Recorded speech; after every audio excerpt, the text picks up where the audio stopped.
ఆనాటి ముఖ్యమంత్రి గారు ఆనాటి మున్సిపల్ శాఖ మంత్రి గారు ఈరోజు గొప్పలు చెప్పుకుంటున్నారు కానీ కనీసం డ్రైనేజీ కాల్వలు కూడా తవ్వే ప్రయత్నం చేయలే.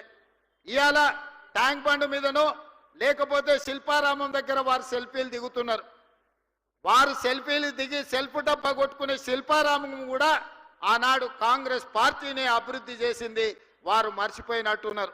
వారు అప్పుడప్పుడు ట్విట్టర్లో పెట్టి హైటెక్ సిటీ ఆనాడు మనం చేసిందే, ఈ ట్యాంక్ బండ్ ఏదో ఆయననే నిర్మించినట్టు వాళ్ళ తాతగారు బుద్ధుడి విగ్రహం పెట్టినట్టు ఇవాళ ఆ ఫోటోలను చూపించి మేము నిర్మించినామని అబద్ధాలు చెప్పుకునే పరిస్థితి.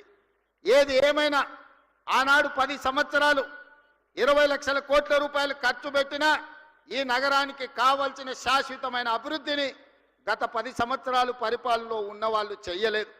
మరి ఈరోజు నేను మిమ్మల్ని అడుగుతున్న మిత్రులారా, టీవీలలో మనం చూస్తున్నాం, ఢిల్లీలో కాలుష్యం పెరిగిపోయింది, మనుషులు బతకలేని పరిస్థితి, ప్రజల్ని ఇళ్లలో నుంచి బయటికి రావద్దంటారు, ఢిల్లీలో పాఠశాలలకు సెలవులు ఇచ్చిండ్రు, అక్కడ ఉన్నోళ్ళు ఆరోగ్యం కాపాడుకోవాలంటే ఇతర నగరాలకి వలస బొమ్మని అక్కడ ఉన్న వాళ్ళు చెప్తున్నారు.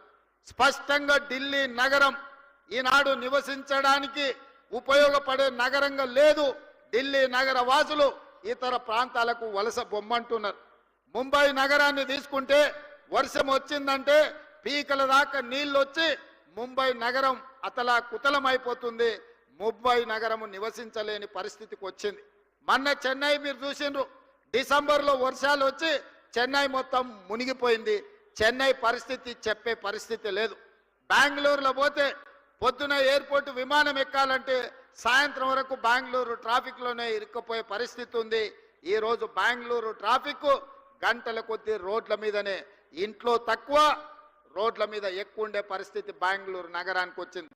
కలకత్తా గురించి నేను చెప్పాల్సిన పని లేదు, మీకు అందరికీ తెలుసు.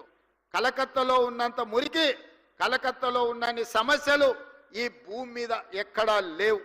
అందుకే ఈరోజు హైదరాబాద్ నగరవాసులను, తెలంగాణ ప్రజలు నేను అడగదలుచుకున్నా, ఢిల్లీ, ముంబై, కలకత్తా, బెంగళూరు, చెన్నై అన్ని నగరాలు ఈరోజు కాలుష్యం మొత్తం ఆక్రమించుకున్నది. వాయు కాలుష్యం, నీరు కాలుష్యం, భూమి కాలుష్యం, అక్కడ నివసించలేని పరిస్థితి, అక్కడ ట్రాఫిక్ సమస్యను పరిష్కరించలేని పరిస్థితికి ఆ నగరాలు చేరుకున్నాయి.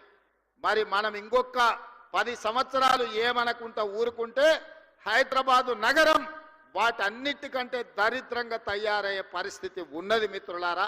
అందుకే ఈరోజు ఆ నగరాల నుంచి అనుభవాలు నేర్చుకోవాలి. ఢిల్లీ లాంటి అత్యధిక కాలుష్య నగరంగా ఈరోజు ఢిల్లీ వచ్చిందంటే గత పాలకుల నిర్లక్ష్యం వల్ల ఈరోజు ఢిల్లీ నగరం ఆ విధంగా తయారైంది.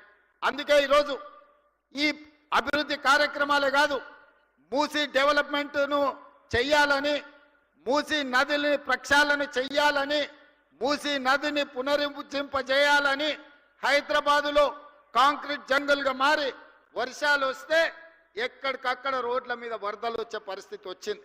అందుకే ఆ వరదల్ని నియంత్రించడానికి రోడ్ల మధ్యలోనే ఇండ్లలో వాటర్ హార్వెస్టింగ్ పిట్టులు కట్టుకుంటే ఎట్లా కట్టుకుంటామో వర్షపు నీటిని ఒడిసి పట్టుకోవడానికి, ఇవాళ రోడ్ల మీద వచ్చిన నీళ్లను ఒడిసి పట్టుకోవడానికి వాటర్ హార్వెస్టింగ్ వెల్స్ను కడుతున్నాం. ఒక్కొక్క దగ్గర 10 లక్షల లీటర్లను ఒడిసి పట్టడానికి రోడ్డు పక్కననే వాటర్ హార్వెస్టింగ్ వెల్స్ని కట్టినాం. నిన్న మొన్న కొన్నిటిని ఇవాళ మనం కొన్నిటిని ప్రారంభించుకున్నాం.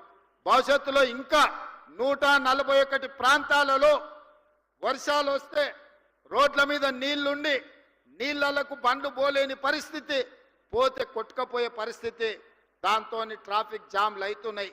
వాటన్నిటిని కూడా వాటర్ హార్వెస్టింగ్ వెల్స్ను కట్టాలని ఇవాళ అధికారులకు ఆదేశాలు ఇచ్చి ఈ నగరాన్ని ఒక క్రమ పద్ధతిలో అభివృద్ధి చేయాలి, ట్రాఫిక్ సమస్యను శాశ్వతంగా పరిష్కరించాలి అని ఇవాళ మనం ఆలోచన చేస్తున్నాం.